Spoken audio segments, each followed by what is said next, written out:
Welcome to The Golden Flower. Join Angela and myself, Gemma Kaufman, as we explore the beauty of living a creative life and dive into the depths of consciousness, the archetypal journey, and the artistic process. Through insightful personal stories and inspiring conversation, we invite you to expand the parameters of your being and trust the aliveness within. This is The Golden Flower, a sanctuary for your creative soul. Welcome to the Golden Flower Podcast, a sanctuary for your creative soul. I'm Angela Levesque, a digital artist, meditation teacher, wordsmith, and transformational guide based in Boise, Idaho. And I'm Gemma, and I'm an abstract painter. I teach meditation. I'm also a creative coach, and I'm based in Portugal. Well, today we are talking about resistance. And as creators or just as human beings, resistance is something that we come up against over and over. It's really an inherent part of doing things outside of your comfort zone. And we're talking today specifically about the liminal space where the heat is really on, where we're close to seeing something come to fruition. And the creative ways, our shadow aspects, and the classic saboteur archetype blocks the flow and gets us off track. So we are titling today Resistance at the Precipice. And I am definitely no stranger to this, as we will get into in a moment. But because this is a creativity podcast, we like to start off with an excerpt or passage or poem that someone has written about the topic we're about to explore.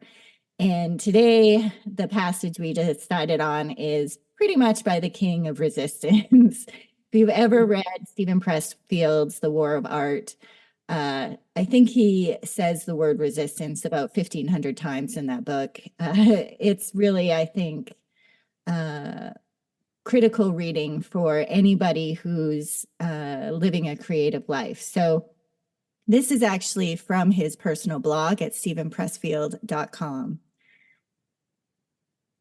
These are his words. I wrote a post a few weeks ago that resistance knows more than we do.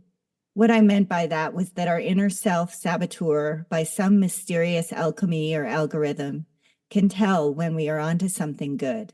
It can even tell how good it is. Resistance responds accordingly.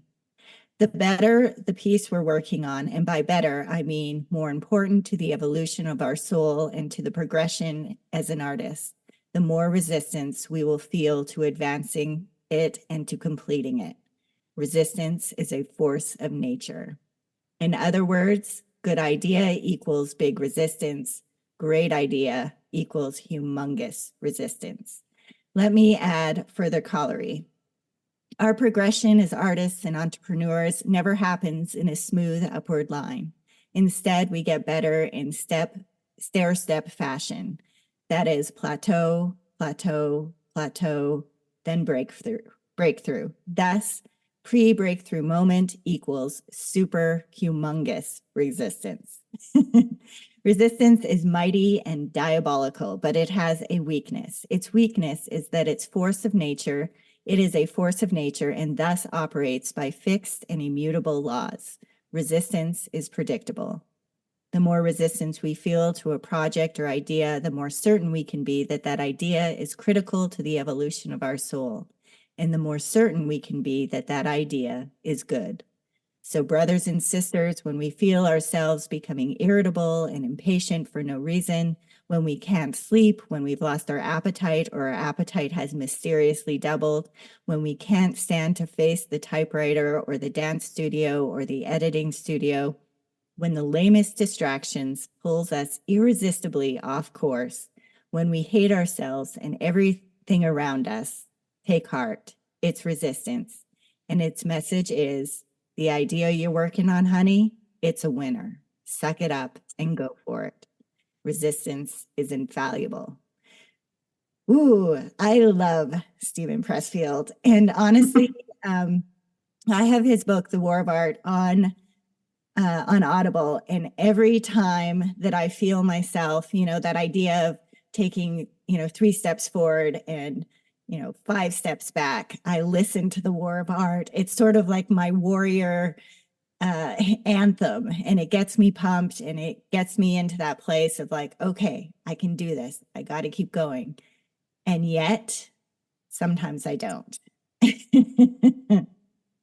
So you've read War of Art, haven't you? I have a while back. It's one of those, like you say, I have it on the bookshelf and I periodically pick it up, go to it. It has been a little bit of a while now, but you can read any extract to me from that book and I would immediately wake it up. It's kind of it. He's got such a rhythmic way of expressing that it goes in and it stays in. Yeah, it's really powerful. Yes. Well, when we get back from this short break, we are going to dive into the topic resistance at the precipice.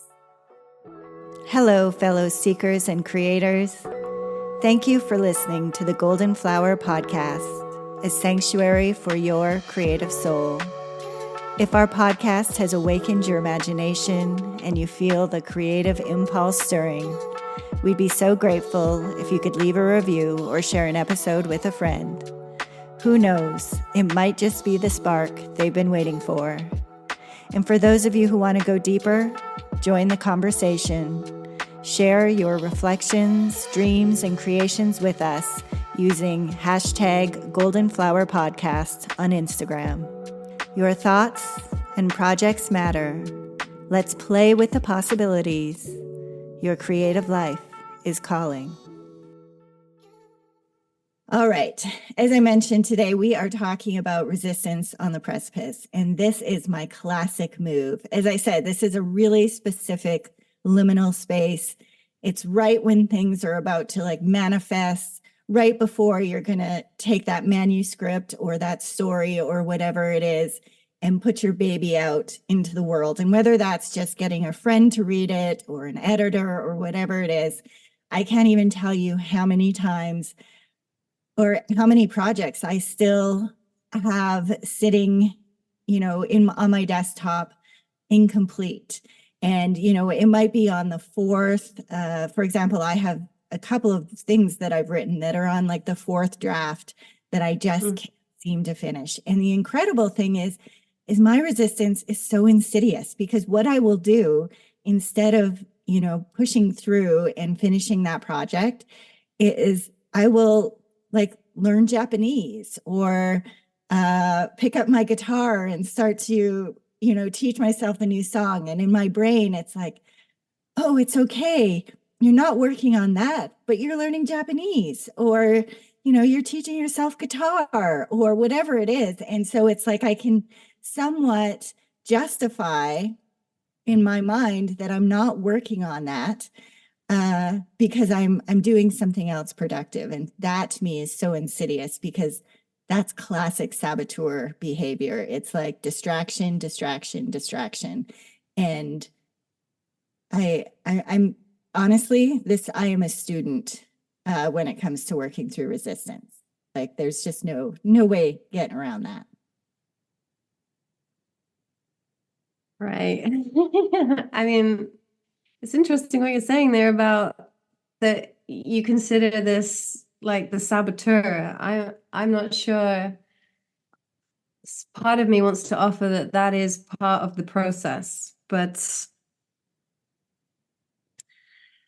resistance, I think we have a sense that it's to do with going beyond what our thermostat setting is, right? Internally, everyone is unique in terms of how our nervous system is set, in terms of what it feels comfortable and safe. And finishing your manuscript, putting something out, it's often in this realm of like finish, complete, and share.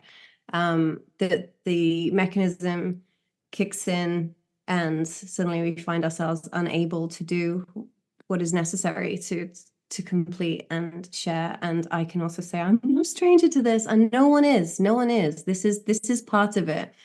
I think that sometimes we think that this fog or haze or distraction that we go into is to do with the creative project that we've got, or the circumstances that we're in. I take the viewpoint that it's representative of a peak, like a clash of our internal dynamics,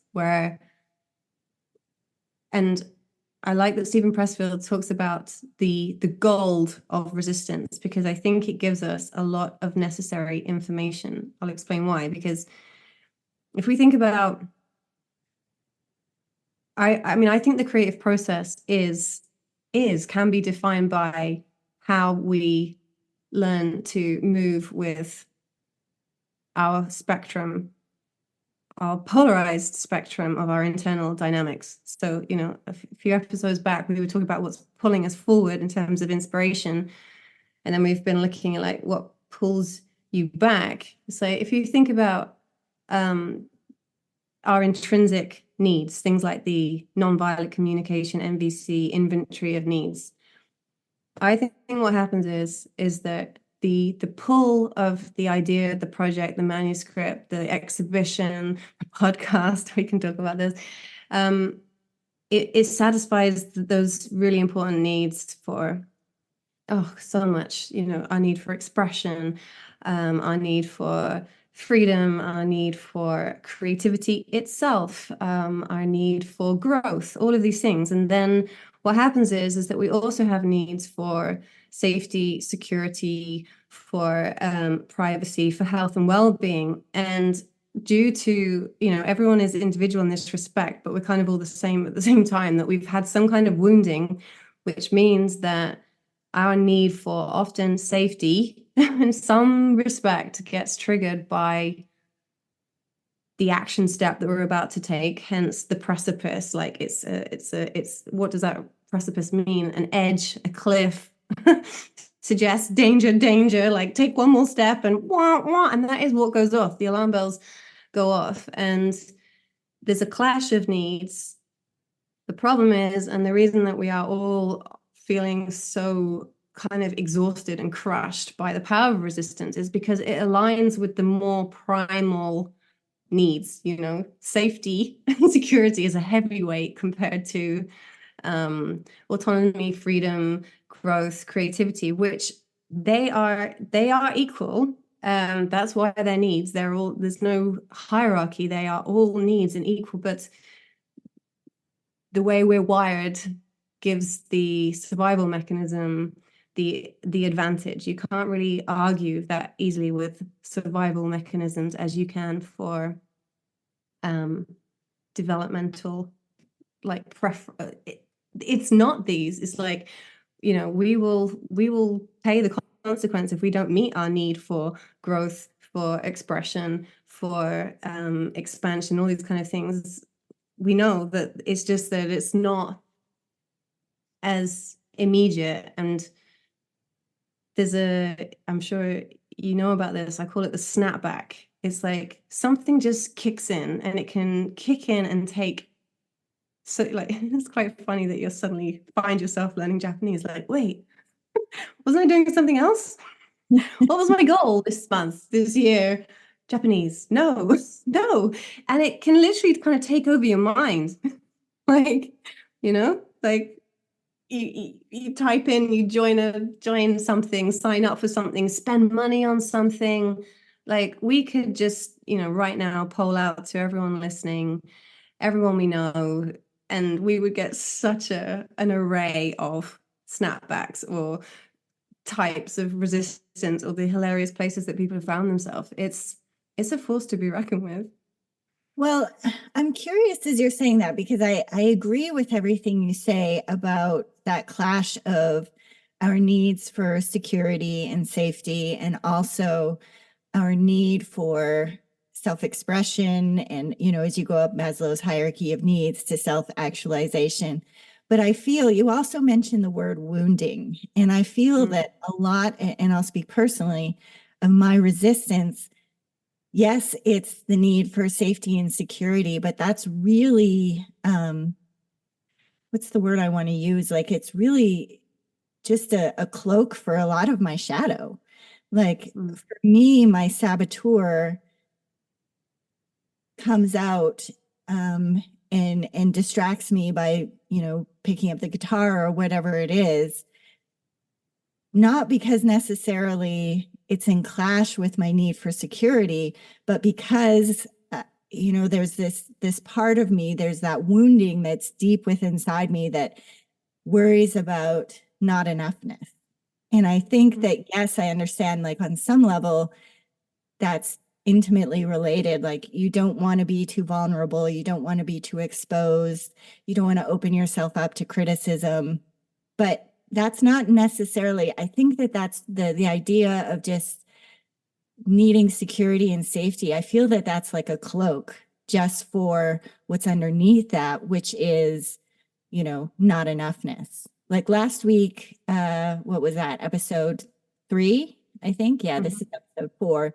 We did a hashtag shadow constellation exercise. So episode 2, we talked about like what's inspiring us, what's pushing us forward. And then episode 3, we did a framework that looks at what's pulling us back. So that, 3 steps forward, 2 steps back. And I realized as I'm doing this, and I'm not going to share my constellation the way that I shared my inspiration, because it's deeply personal. And in order for me to go really into that, I had to explore some very personal relationships, which is not for public purview, right?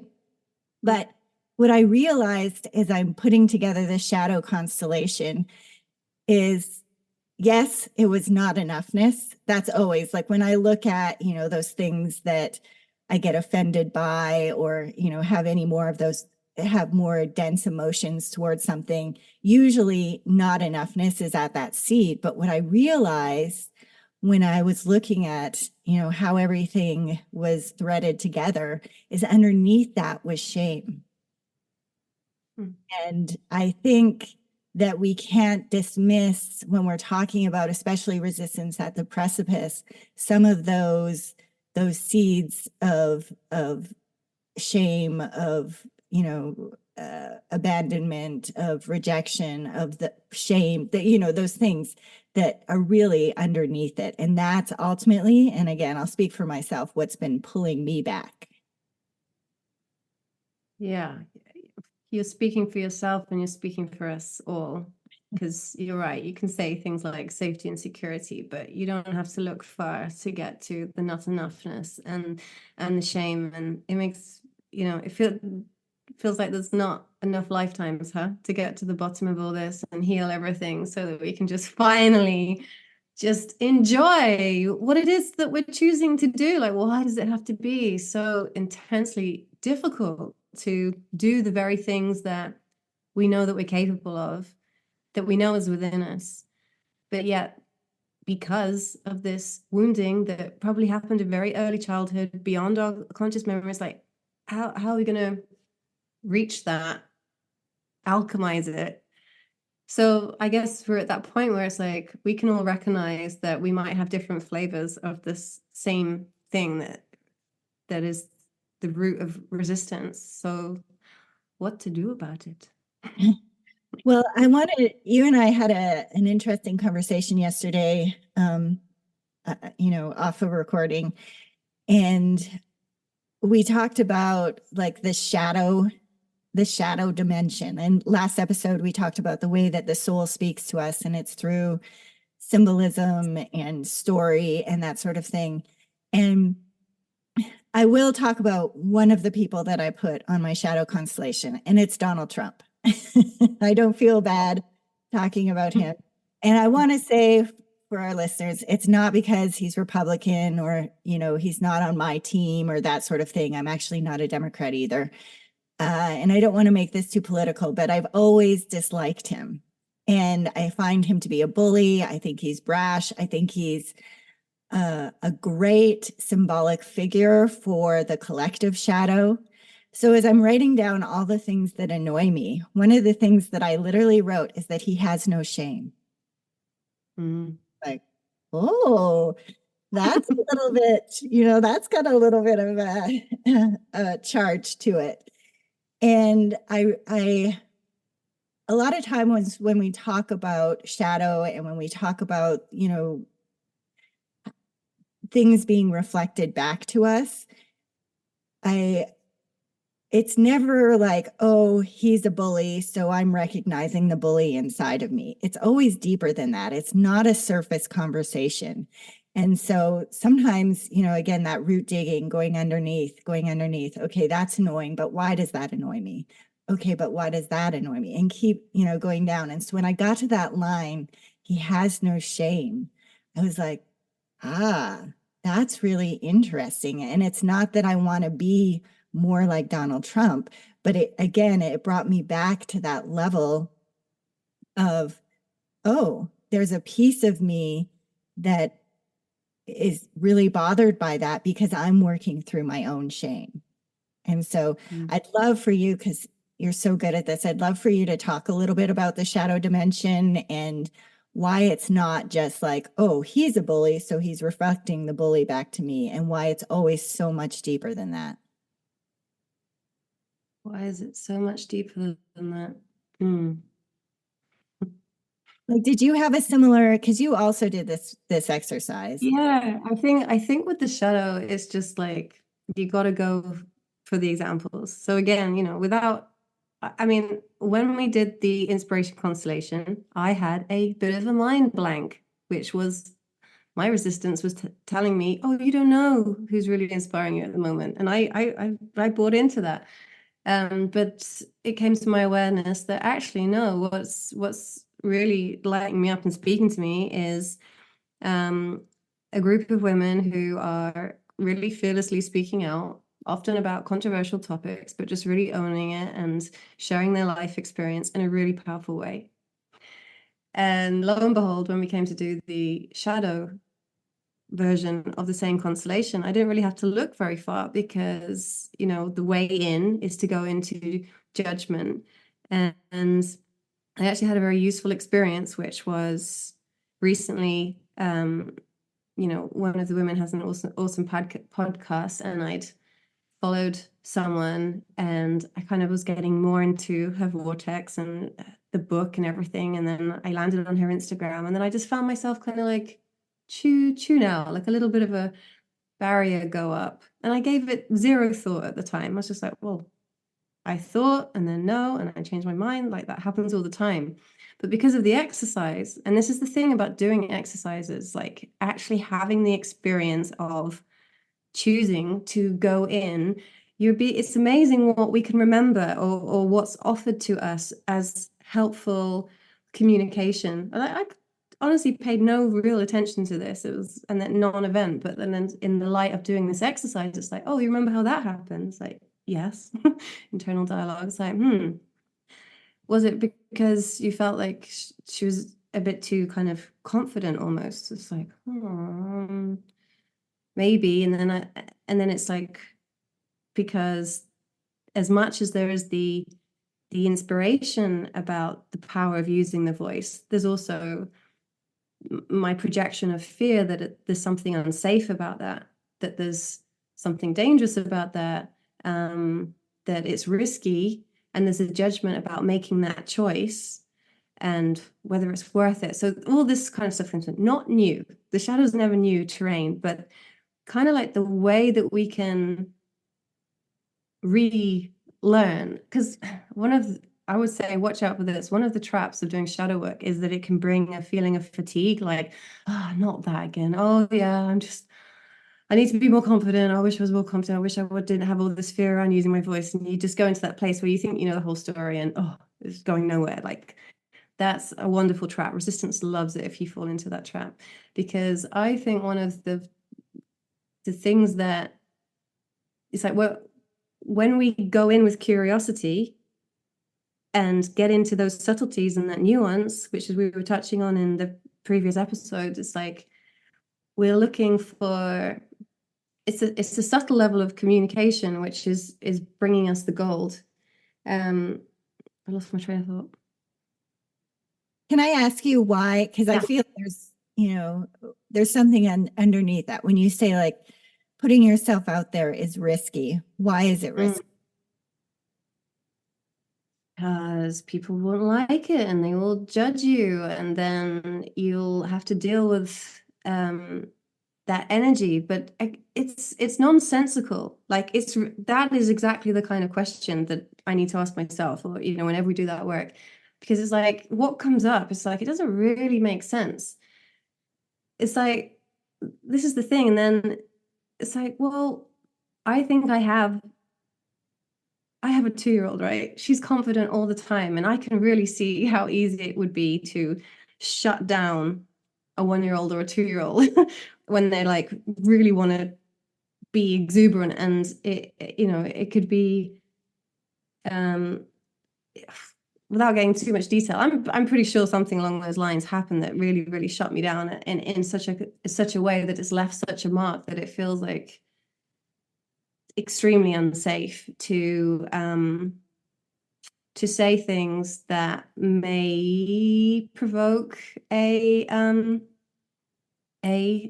less than supportive response, So this is something that I've always found difficult about the artistic path, because it's like, it's committing to expressing what is true for you. I don't think it's a coincidence that I went deeply into abstraction, because abstraction is like almost like coded communication. You can express a lot, but you're not really kind of confined by there's nothing, it's not direct, there's one of the things that I really admire is a woman able just to communicate clearly and directly from her own experience in a way which is just completely owning it. There's also part of me that finds that absolutely terrifying. Like I project on their behalf, like, do you know what you're doing? Like, yeah, what if this or this? And I just get in a spin about it. So I was able to see that, part of the reason I'm doing that exercise now, it's like, okay, what are the reference points, coordinates of what's attracting me and pulling me forward? What's going to be on the resistance team that's likely to give me obstacles and kind of pull me back? And then it's like, okay, very familiar. Been through like many cycles of this. What is it about the awareness that is going to offer me like you touched on that iceberg metaphor, bringing to awareness the qualities of the resistance does a lot of the work for us, because what is it doing?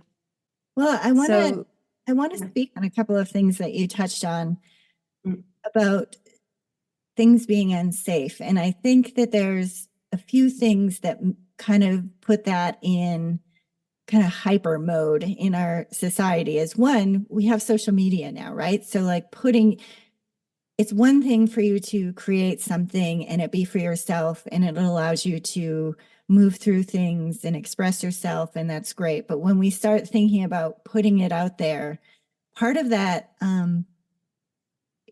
not feeling safe is that we live in a digital world where people don't know you and they feel perfectly fine sharing why you suck. You know what I mean? Like not having in real life conversations, even if somebody didn't like your work, they probably would be less willing to share their opinions. So there is a real piece of that, you have to have sort of a thick skin to be able to put yourself out there.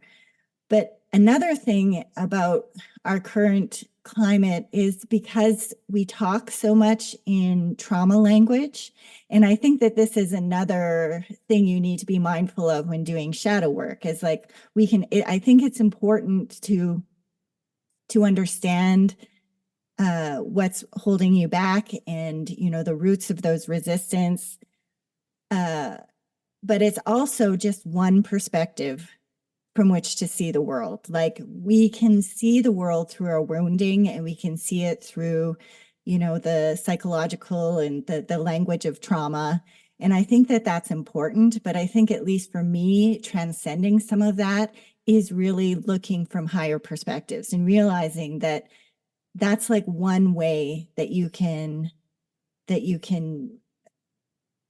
engage with, some of the things, some of our shadow aspects. And one thing if I did the constellation exercise this week, I would have Alex Hermosi on my constellation. And I love it because he's an investor, and he's put a book out. So he's on a lot of podcasts, and he's made a ton of money and made a lot of mistakes and had a lot of failures in business. And he talks about, usually those people that are, that inner dialogue that's, oh, don't do this. Who are you to put that out?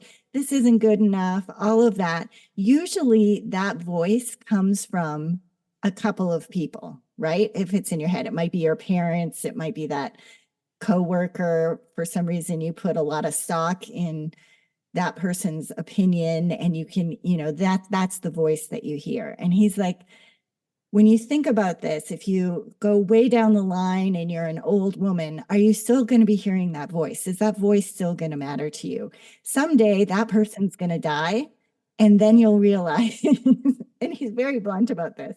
He's like, and then you'll realize that you held yourself back because of, those couple of voices in your head that represent something, right? They're a manifestation of something deeper. But I think being able to realize that, yes, it's important to look at things through our wounding and understanding it, but that's not the only way that we can approach our creative work and approach resistance. And so sometimes just elevating, just blowing wide open your perspective, at least that really helps me move through things. 100%. I think that, like you say, that expanded perspective is putting things in perspective. I think it's kind of like these living maps that we talk about. It's just like it's just like you just need a sense of what's there and a sense of where it might come from. My approach for this is sometimes been to, like, I would say two things stand out to me, which is, one is that curious, like having a relationship with the parts of me that are wanting to keep me safe. Like, there's lots of different ways. There's like parts work, you dialogue with these parts, but it's like in any relationship, for a healthy relationship, you don't, because I feel like sometimes the question is coming my way a lot, which is, what do I do about resistance? Am I supposed to fight it, like just push through? Like Stephen Pressfield's quite like that, right? Just do it anyway. Like, or am I supposed to have compassion for it? This is like, there's exercises you can do, like feed your demons. I could put links to that in the show note, where you're just kind of,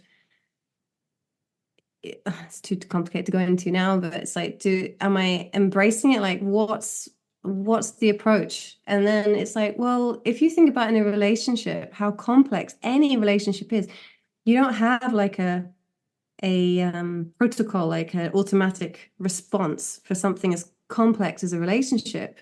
You've kind of just got to learn as you go and draw from things in the moment. But there are a few things which we know contribute to healthy relationships, and even difficult ones, which is acknowledgement and respect. And a kind of, for me, that's just kind of acknowledging that these things are present, that they're part of me, that they always will be. And the other thing is that they have intentions that are in a way just as valid in terms of the service that they offer as the positive, the inspirational. And I think there's a limit to what we can do with our mind holding these kinds of things. This is why I like to kind of let the actual creative process itself, let things move through the experience of being creative. Like, I've got a quite good example of this. I think I mentioned a few episodes back about this communication I had around, I felt a lot of shame around how intense I can be, like feeling so, like just so much going on all the time. Like, I'm imploding. Can you see I'm imploding? I've got so much. I'm processing so much. I'm feeling so much. It's overwhelming. And this need to have permission for that to be okay. And one of the ways that I gave that to myself was through painting. I found that, here's the parameters and borders of the painting, and I'm giving myself permission to be as intense. So there's one painting that comes to mind, which was around this time, and it's just layers and layers and layers and layers. The title is called Through This Chaos. And it's like, as I'm painting all these layers and not holding back on just how much is going on there and all the kind of details and all the reaching for all different kinds of materials, I'm having a shit ton of crazy dialogues going on, stuff I can't recall it now, but like lots and lots and lots of layers of things simultaneously. It's like, and this is something that Jung probably doesn't talk about it exactly like this, but this amplification, this permission / amplification, where you say, okay, here's this thing like intensity, or I don't know if you can use, I'll just stick with this example. And I'm just going to say more, be more of this, like go over the top. Where I could stop, I'm going to keep going. Where I could do less, I'm going to deliberately do more. I'm going to really, really experience the intensity of the intensity. And it does kind of move things.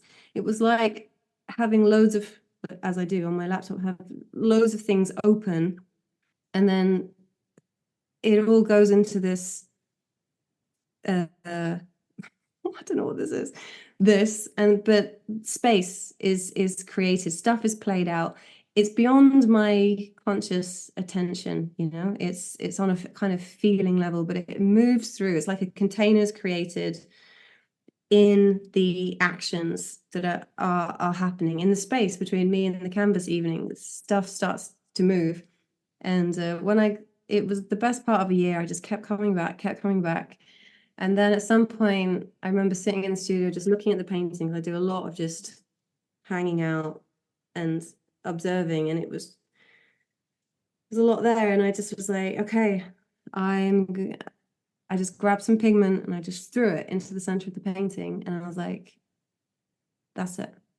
I'm pausing this. I don't really know what happened there. And part of me was just like, until you start painting again. But it's never been, I never went back to it. Through this chaos, you can see it's got this kind of hole of this lilac pigment in the middle. That did something, and Jung dedicated the second half of his life to this, because he really knew he was onto something, and he was really encouraging this as like a really key part of the individuation process, was to amplify, go all in on these where we find this clash of dynamics, instead of trying to kind of think our way through things, to let let the flow state kind of come in and do things beyond, what's the end of the sentence, beyond what we can consciously kind of enact or command ourselves to do. And I've really found that to be incredibly powerful. And in a way, it's really turning towards the thing that you're kind of running away from and getting right in there and having it kind of transform in some way. I don't know if you've experienced anything similar. Like, I was going to say, I love that so much, because I'm more of a like warrior, soldier through it, walk through the fire. And sometimes that works great for me. And sometimes I learn Japanese. You know what I mean? So what you just said to me is amazing, because that makes so much sense. And you're not resisting the resistance. You're sort of leaning into it, which I think is amazing. And at the same time, and this is what I was talking about too, on some level, like we're so caught up in, especially like I said, psychological language is now just used all the time in, regular conversation. And it's so, at the same time, you're talking about feelings, but at the same time, it's so intellectual. Like it's so cerebral that we're, let's just talk more about it. Let's talk more about it. And you're like, no, let's move through it. Let's explore this. And I love that because that to me takes us out of our head, takes us out of our wounding, and allows us actually, like, there's so many ways that we can move through stuff, whether it's through dance, whether it's through drumming, whether it's through painting, you know what I mean? That isn't about us just rehashing and regurgitating and lamenting. And, that what you just said to me is incredibly powerful. And I'm going to try that next time instead of just like, okay, where's my warrior? Let's harness my warrior energy and walk through the fire. I think that's fantastic. Well, Yeah. we are going to take another short break, and then we're going to dive into next week's creative challenge. So if you're like us and enjoy different frameworks and exercises and the doing the work, stick around and join us after this. Hello, fellow seekers and creators. Thank you for listening to the Golden Flower Podcast, a sanctuary for your creative soul. If our podcast has awakened your imagination and you feel the creative impulse stirring, we'd be so grateful if you could leave a review or share an episode with a friend. Who knows, it might just be the spark they've been waiting for. And for those of you who want to go deeper, join the conversation. Share your reflections, dreams, and creations with us using hashtag Golden Flower Podcast on Instagram. Your thoughts and projects matter. Let's play with the possibilities. Your creative life is calling. Welcome back. Like I said, we enjoy doing different frameworks and exercises. And frankly, speaking of shadow work, I've done so many different frameworks to explore shadow work. And today we're going to talk about doing, is it needs or need inventory? Well, it's kind of just it's borrowing from the nonviolent communication. Is it Michael Rosenberg? I don't know. We'll make sure we have that in the show notes. So why don't you explain to us, and this will be hashtag need inventory for this week's challenge.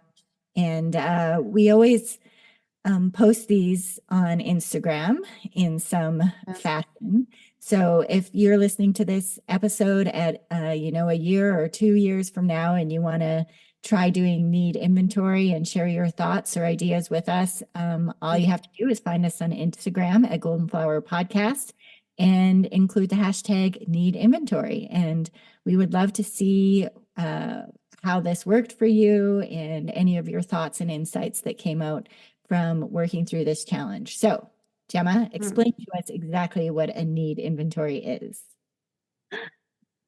Well, I'm sharing this because this is something that I did to help me this week, because I have a block around I can speak all day and fire up everyone about making art, but when it comes to sharing things and using social media, then it's been a bit of a battle for me. And I knew I had I'd committed to sharing a bunch of stuff. So I was like, okay, I'd recently participated in a workshop which had just reacquainted me with the nonviolent communication needs list. It's a list of the universal needs that we have. I'm going to include it in the show notes. There's like 30 more of them.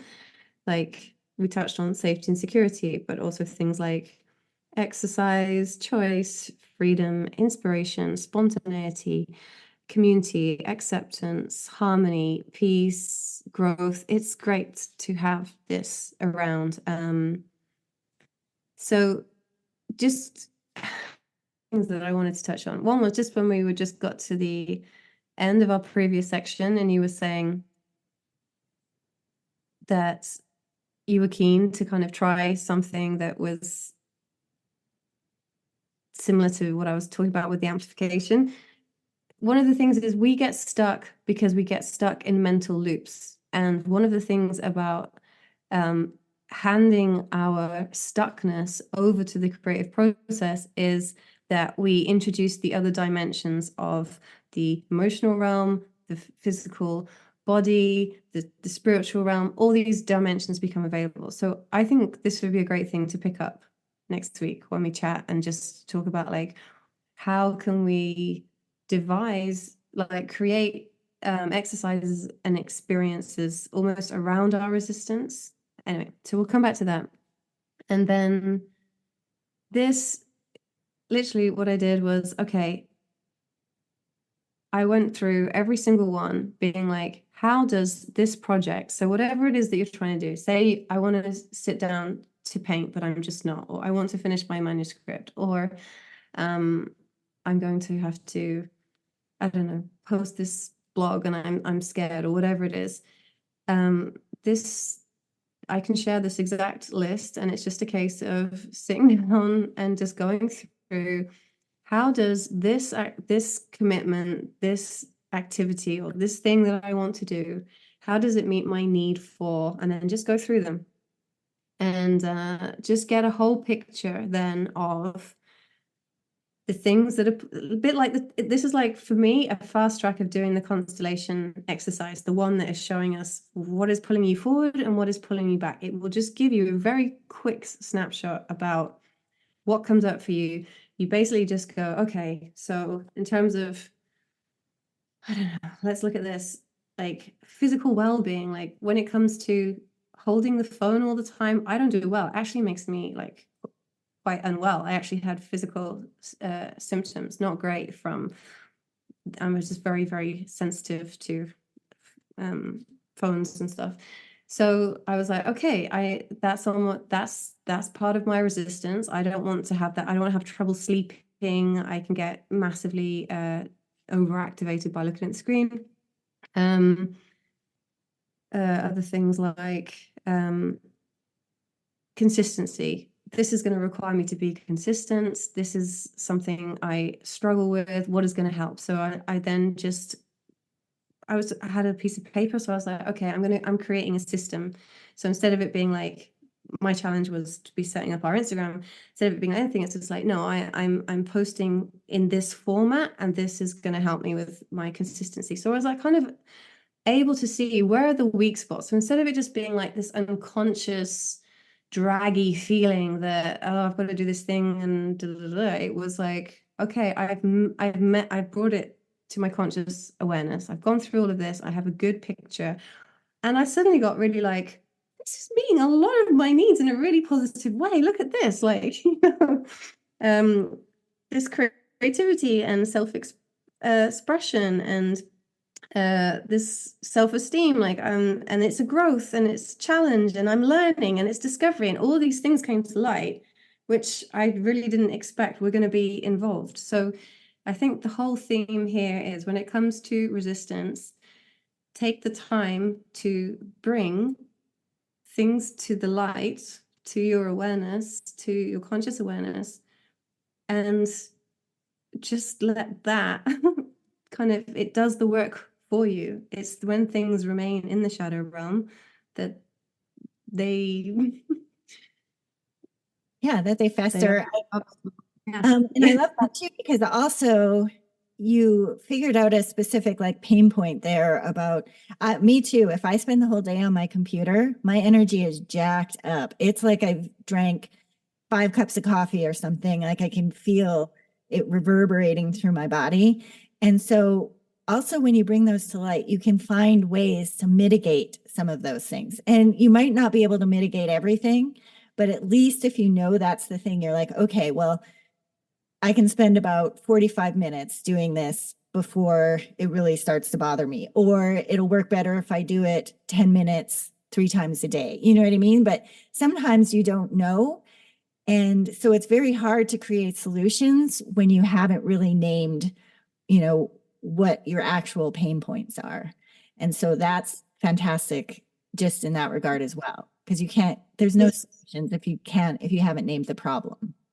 This is it. I think this is so much of why resistance causes problems, because it's almost like that little child being like, do you know about this? Have you got a solution? Have you got a strategy? Can you meet me? Like, we talked about like the foundation of a healthy relationship is that acknowledgement and that respect. And another layer is to, it's like bringing that, yeah, that is exactly what happened. It was like it was like little hands going up, like, this is going to be a problem. This is going to be a problem. And being like, yeah, you're right. Let's look at that little strategy, little plan, and then all that part of me just calmed down. We don't often approach things like this. We often have, you talked about like just pushing through. It's so hard to do that. And often when we do that, we fragment ourselves off into like, we bring in the masks, we bring in the persona, we bring that part of us. It's just like, okay, I just got to go through. But it's not the same as letting ourselves be ourselves, that vulnerable self. But it's just this other level of meeting our needs. And it's like, we can know this, we can know it's a good idea. But I was really, really grateful to have this come back. And, it's like a book I read a long time ago and went, that's brilliant. That applies to every area of life. Let me never forget this. Let me never forget this. And then, oh, I forgot it. So having it come back, and I hope that's, I'm offering it up again now, hoping it will do the same thing. It's like, it's just that extra level that goes a long way. Well, if you are listening and you have a specific thing that you're trying to work through, you're meeting resistance, please join us and do the #NeedChallenge. And we will explore further on our next episode this idea of amplification. I think that's fantastic. Next episode, we're going to be talking about creativity as self-development and diving into that. Yes, so connect with us at Golden Flower Podcast on Instagram. We also have a YouTube channel where we put up these videos at the Golden Flower. And yeah, so thank you so much for tuning in. Follow the aliveness, nurture that spark, and have a great week.